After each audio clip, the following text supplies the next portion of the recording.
mucaa koo daandii tambisan warri daandii tambise immoo magaalaan kana ka'ee kan ba'ee deemee achitti ajjeesise hin ba'e oduu labsiin jira magaalaan kana keessaa baatee dubartii ba'ee dhaqee mucaa koo ajjeesifte ishii nama nagaxiisa ittee watuwaatti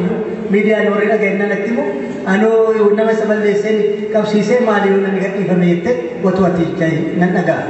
Egaa maalaan godha humna qabu otoo humna qabaadhe otoo ammas ta'e otoo ishiinas taate waan lubbuu kootu sodaatuuf hin qabu gaafa tokkicha maqmaa ishiitti dhumee ishii biliqsee dhaqee hojjechaa ta'u. Egaa kanas hin ta'u mootummaan dawoo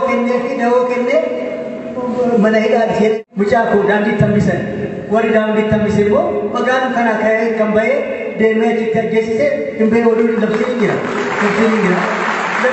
magaalaan kana keessaa baatee dubartii ba'ee dhaqee mucaa koo ajjeesifte ishii nama nagaxiisa ittee watuwaatti miidiyaan warri dhaga'innan itti immoo anoo nama isa balleesseen qabsiisee maalii namni gadhiifame jettee watuwaatti nan dhaga'a. Egaa maalaan godha humna qabu otoo humna qabaadhe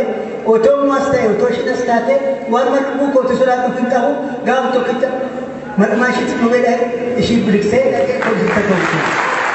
Egaa kanas hin ta'u mootummaan dawoo kennee mana hidhaatti